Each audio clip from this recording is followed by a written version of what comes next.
हजरत यूनुस की कहानी इस्लामी इतिहास की एक महत्वपूर्ण और प्रेरणादायक घटना है जो सब्र, तौबा, पश्चाताप और अल्लाह की रहमत पर आधारित है।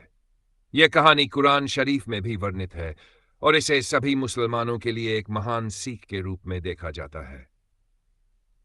कहानी का सारांश: हजरत यूनुस को अल्लाह ने एक विशेष समुदाय के लिए पैगंबर नबी बनाकर भेजा था। वह नीनवा नाम के एक शहर के लोगों को अल्लाह की राह पर लाना चाहते थे। नीनवा के लोग बुत परस्ती मुग्ध में लगे हुए थे और सच्चे ईश्वर अल्लाह को मानने से इनकार कर रहे थे। हजरत यूनुस ने कई सालों तक उन्हें सच्चाई का संदेश सुनाया, लेकिन बहुत से लोग उन्हें नकारते रहे और अल्लाह की उपासना करने से मुंह मोड़ते रहे। हजरत यूनुस की नाराजगी और सफर: जब नीनवा के लोगों ने उनका संदेश मानने से इनकार कर दिया तो हजरत यूनुस नाराज हो गए और उन्होंने फैसला किया कि वह उस शहर को छोड़ देंगे। बिना अल्लाह की इजाजत के उन्होंने शहर छोड़ दिया और एक नाव पर सवार होकर सफर पर निकल पड़े। यात्रा के दौरान समुद्र में एक भयंकर तूफान आया। नाव में सवार लोगों ने तय किया कि नाव के भार को कम करने के लिए किसी को समुद्र में फेंकना होगा। कई बार लॉटरी डाली गई और हर बार हजरत यूनुस का नाम आया। मछली की घटना: आखिरकार हजरत यूनुस अलैहिस्सलाम को समुद्र में फेंक दिया गया। अल्लाह के हुक्म से एक बड़ी मछली, कहा जाता है कि यह एक व्हेल मछली थी, आई और हजरत यूनुस को निगल लिया। उन्होंने मछली के पेट में कई दिनों तक अल्लाह से माफी मांगी और सच्चे दिल से तौबा की। उनकी दुआ बहुत प्रसिद्ध है, जिसे दुआ-ए यूनुस कहा जाता है।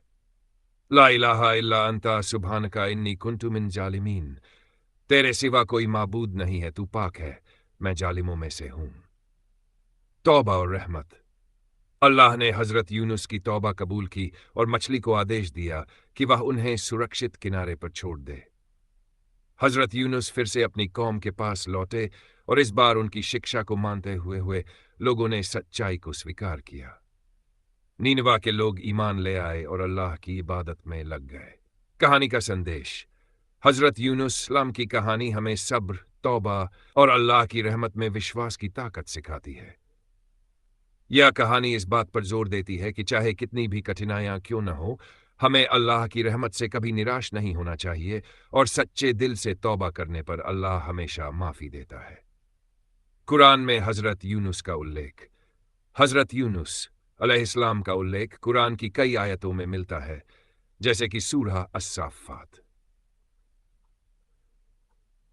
और सूरह अल-अंबिया। उनके सफ़र को कुरान शरीफ में एक प्रेरणादायक कहानी के रूप में रखा गया है, ताकि मुसलमान अपनी जिंदगी में सब्र और तौबा के महत्व को समझ सकें। यह कहानी न केवल इस्लामी धार्मिक दृष्टिकोण से महत्वपूर्ण है, बल्कि ये जीवन की मुश्किल घड़ियों में धैर्य और पश्चाताप के महत्व को भी रेखांकित करती है।